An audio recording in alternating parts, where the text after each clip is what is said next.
13, with the star of Paramount Pictures, Alan Ladd, as Dan Holliday.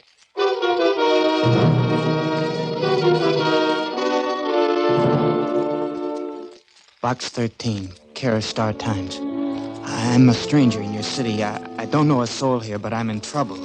At least I think I am. I can't go back home until I know what happened to me yesterday and the day before. It's hard to explain in a letter, but if you'll come to 14 East Central Street, I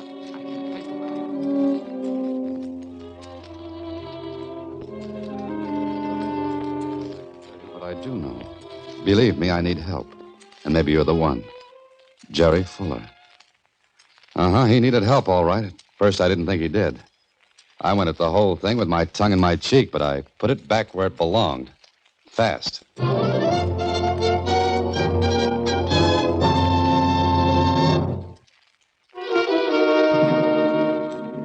And now, back to Box 13 and Dan Holliday's newest adventure, Flash of Light.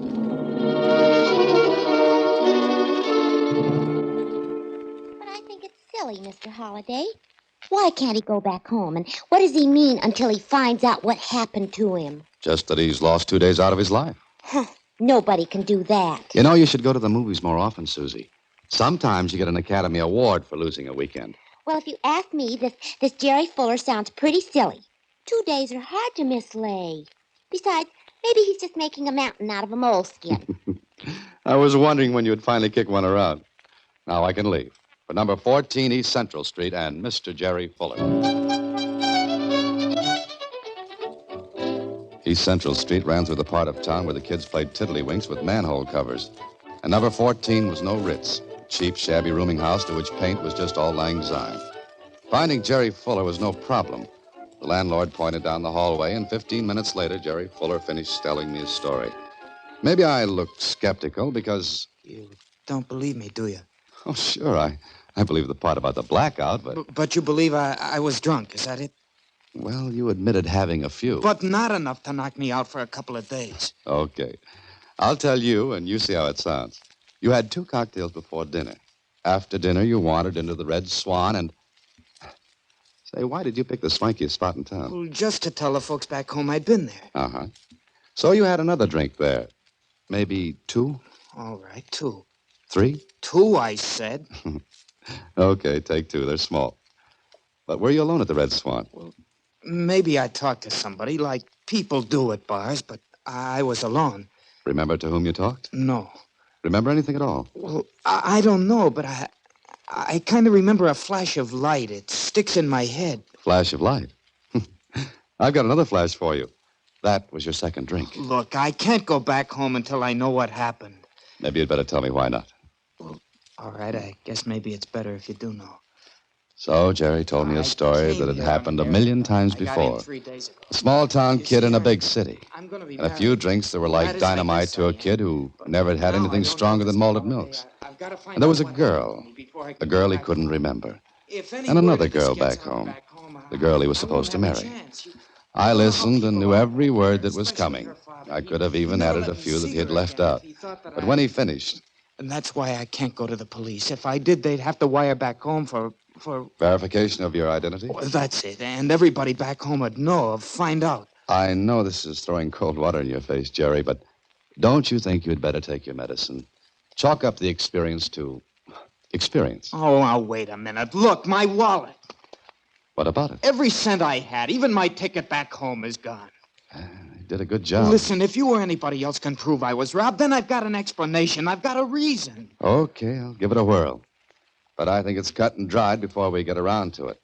Now, the first thing to do is to get you out of this fire trap. But where can I go?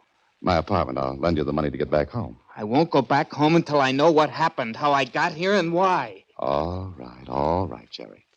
Leave it at that. Now, come on. Hey, wait, where's your baggage? I checked it at the depot before I went to the Red Swan. Oh, I'll pick it up for you. Now, come on, let's get out of here. Sure, I humored him. The poor kid was scared stiff, and like any frightened kid, was building up a big thing in his mind. But there was one thing that bothered me. The place Jerry said he had been in before he blanked out, the Red Swan. It wasn't a hangout for cheap crooks and nickel snatchers. It was ultra swank, and the odds were heavy against anyone taking him over the boards in there. Okay, maybe he went somewhere else afterward. We got to the front door, and I sent Jerry to the car to wait for me.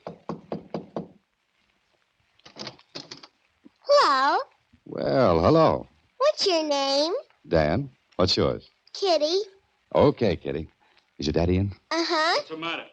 Who are you? Remember me? Yeah, you find the guy? Yeah. He was with a real pretty lady. Shut up, Kitty. Go back in the kitchen. All right. She's a cute little kid. So? That what you come to tell me? I didn't come to tell you anything. I want to ask. What? Who brought Jerry Fuller here? Dame? Sure of that? Yeah, sure, I'm sure. That all you want to know? That all you can tell me? What else? Was he drunk? Mister, I didn't ask him. Who was the girl? I didn't stop to get introduced.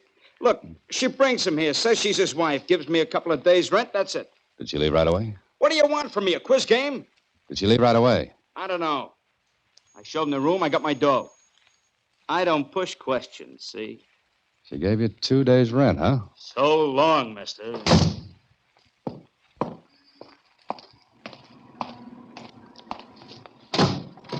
What'd you do up there, Mr. Holliday? Got unpopular? Okay, Jerry, now we'll go to my apartment. Feeling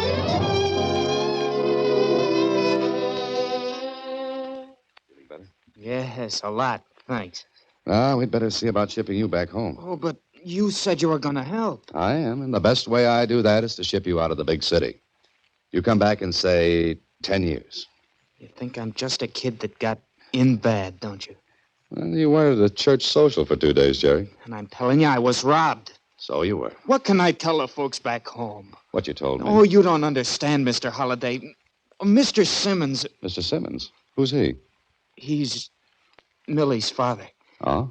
And Millie, I take it, is the girl back home. You're making fun of me. No, I'm not, Jerry, not at all. But the best thing you can do is face the music. You won't be able to dance to it, but, well, it's the best way. I don't know. Now, you wait here. I'll run to the depot and get your baggage. Here. Got the check for it? Yeah, it's the only thing they left me. I had it in the inside compartment of my wallet. All right, Jerry. Now that we've got it figured, you'll feel better. I'll see you later.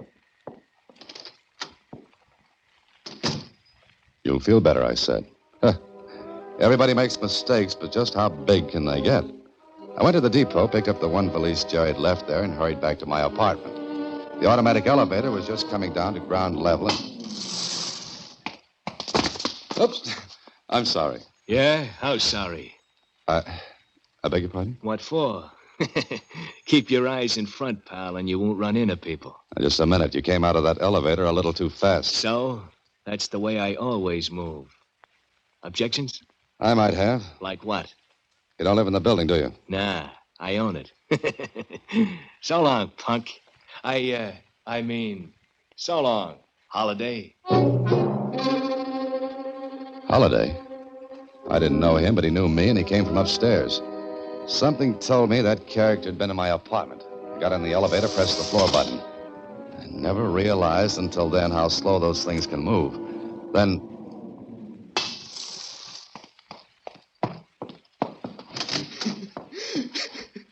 Jerry! Jerry, what happened? Nothing. Look at me, Jerry. I said, look at me. Oh, no. I'm all right. Yeah, sure, you're all right. Like you ran into a meat chopper. Jerry, who was that man? There wasn't anybody. Now, listen to me. There was somebody here. He just left. I tell you, there wasn't anybody. Give me my police. Come here now. Sit down. Let me go. Be quiet now. Be quiet now. Sit down. Now, why did he go for you? Nobody did. Sure. You poked your face in an electric fan to see the pretty blades go around. Come on, Jerry, talk. I'm going back home. Whoever that was saw us at the place I picked you up. Followed us, waited until I left, then came up here. What did he say? What do you want? Nothing. I cut it out. You wanted help? I'll give it now. I don't want it. All I want to do is get out of here and go back home. All right, Jerry. But you gotta get cleaned up first. Yeah. Go in the bathroom, wash up. Gotta change your shirts in this valise. Uh-huh. Okay. You're gonna let me go? Why not? You won't talk. You won't let me help. Oh, Mr. Holliday, believe me, Are we going to say? Nothing. I'll get cleaned up. Okay, Jerry, have it your way. Sure, and thanks. Thanks anyway. Towels in the back of the door. Honest, Mr. Holliday, I appreciate what you've done, but I know now I just got to go back and do like you said. Yeah, sure be a good little boy and wander back home. I can finish cleaning up on the train. Let me see your wallet. What? Well, you got to have money. Count it as a loan. Send it back later. Oh, sure, here. Ah. Now, suppose you answer a question. Huh? Oh, what? How do you explain this? Your railroad ticket. It's back. Oh, I guess I must have overlooked it before. Stop lying. I'm not. Okay. Here. $10, your wallet, your valise. Now, there's the door. You're mad, huh? So long, Jerry. Goodbye.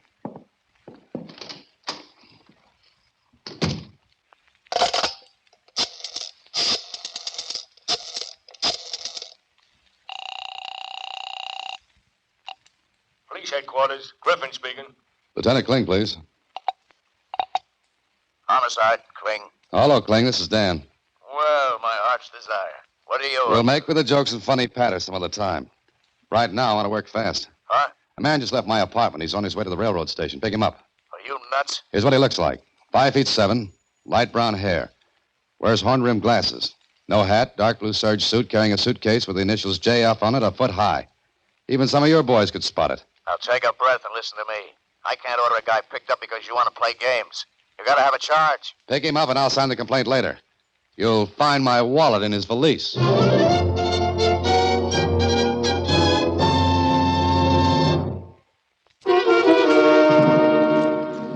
And now back to Flash of Light, another Box 13 adventure with Alan Ladd as Dan Holliday.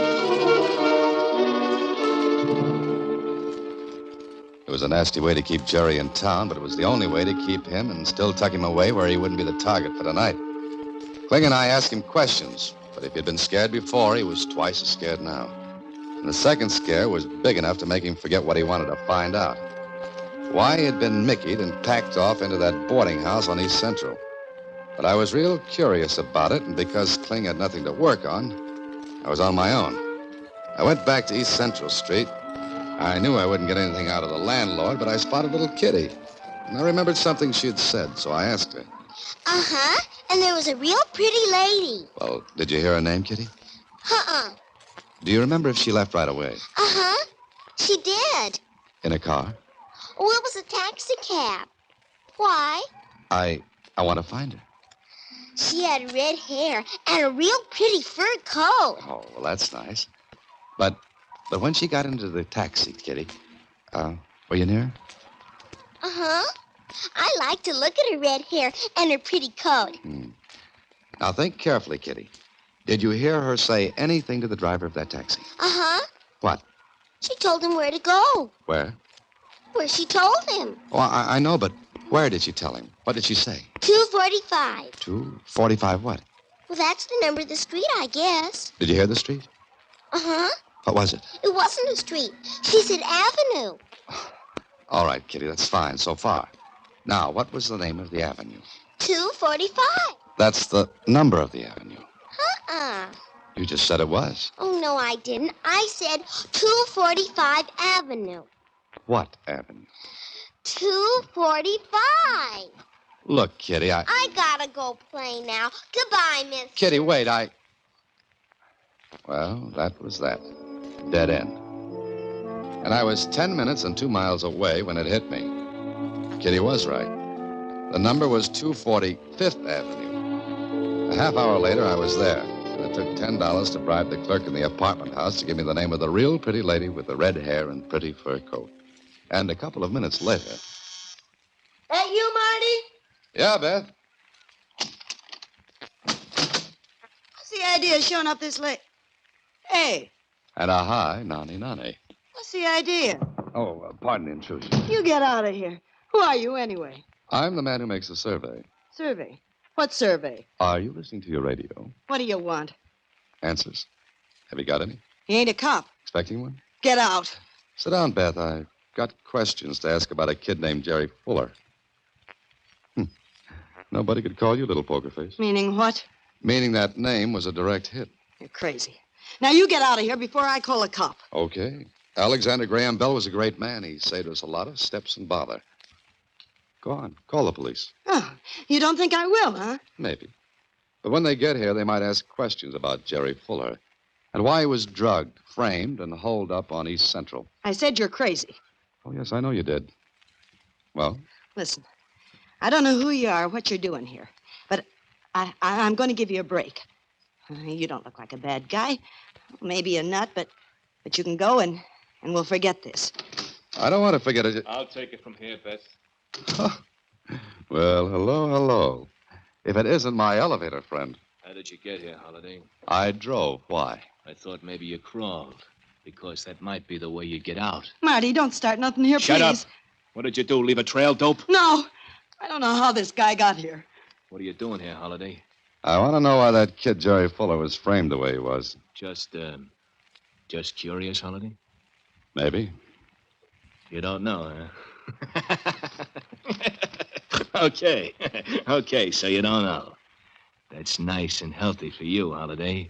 Because if you did know, well, you forced your way in here, and I have a perfect right to use this. I could find out.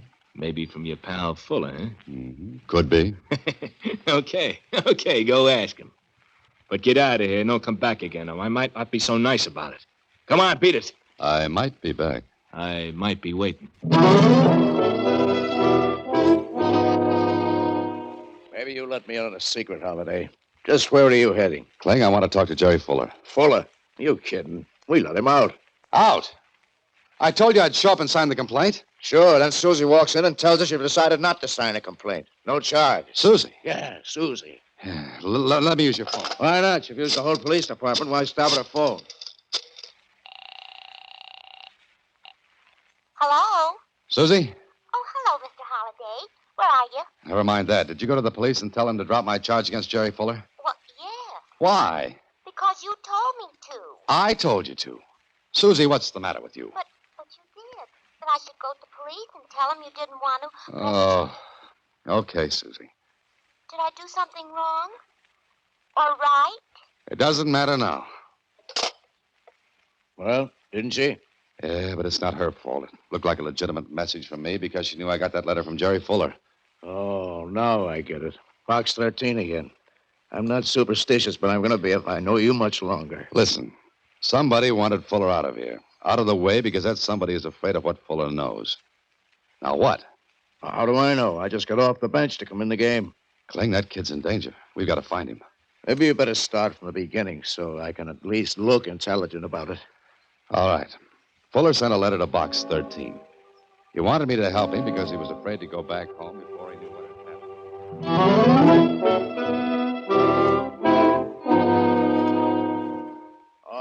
All right. That's the story. But Fuller can't know anything because he said he was blanked out. We've got to find him. There must be something he knows. Okay, hold on.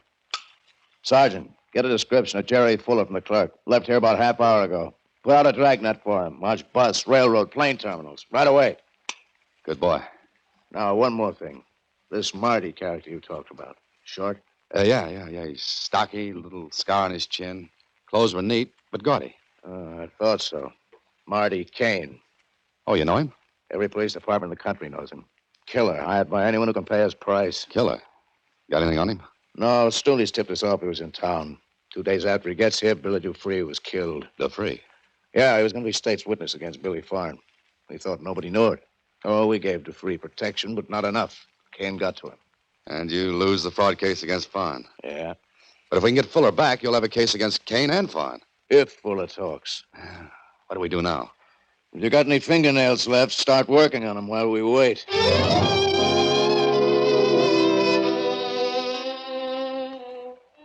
We waited 2 hours, then 3 hours.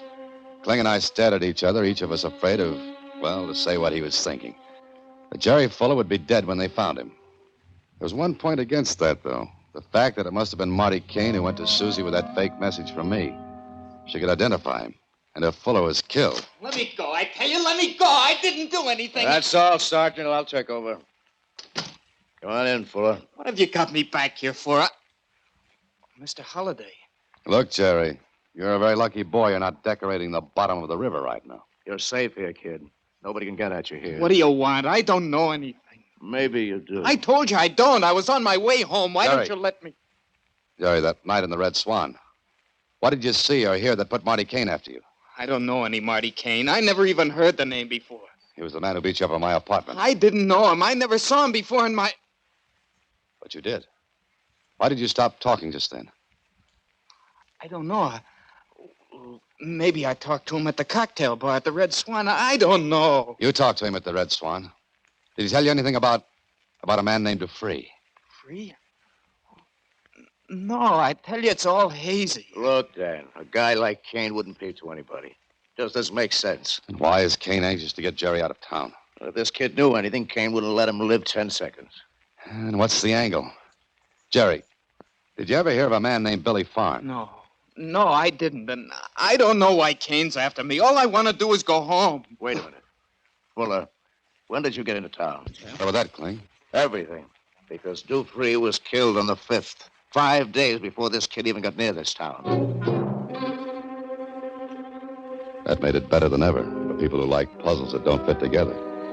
But there had to be a reason for the whole thing, and because I believed that, I headed for the Red Swan. I went to the cocktail bar and looked around.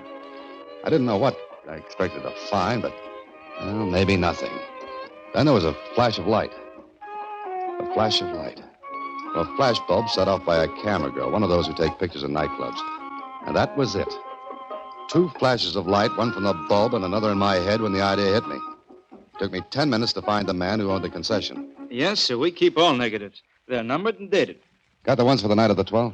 Sure, but I can't show them to you. Oh, look. Check first with Lieutenant Kling, police.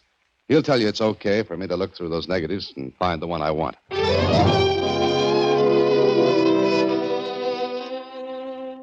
How big can you project this thing, Kling? As big as you want. The lab made a positive from the negative you got. You ready? Yeah, go ahead. Big enough? Plenty. Jerry, recognize that picture? Yeah. I had the girl take one of me at the bar for a souvenir to take back home. But you haven't got that picture, though. Well, no, I forgot all about it. Jerry, at the bar, you were a little tipsy. You got talkative. You showed the picture to somebody.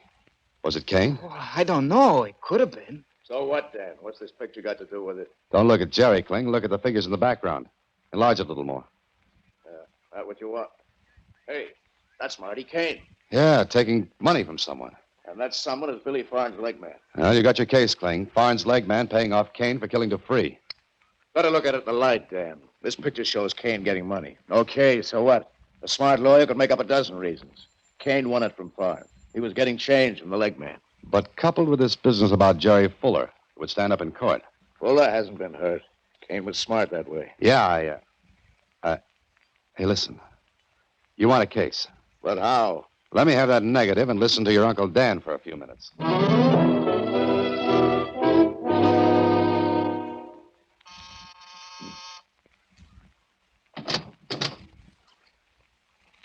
Good evening, Marty. So, you did come back, huh? Uh-huh.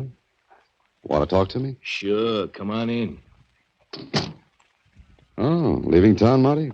So you're all packed. Maybe you better do the same. I like it here. You must. Now beat it. I thought you were smart, Marty. What? You got the picture from Jerry Fuller, but there's always the negative. You've got a much better poker face than your girlfriend. But you've batted an eyelash. Marty, who is it? Oh, you. Sit down and stay out of the way, Beth. Well, Marty? So you got the negative, huh? Maybe. You should have thought of it. But that's the trouble with you smart boys. You play ring around the rosy and get yourselves dizzy. What's your angle? Nothing. Oh, and before you pull that trigger, there are cops all around this place. Marty. Shut up. This guy's pulling a bluff. So? Now, why don't you be smart this time, Marty, and go along quietly? The police could use your evidence. Turned stoolie, huh? Nothing doing. Marty, come back. You'll see him again, Beth. Let him run. They'll kill him. They did. They killed him. They killed him. Oh, no, Beth. Kling's too good a shot to kill his best witness.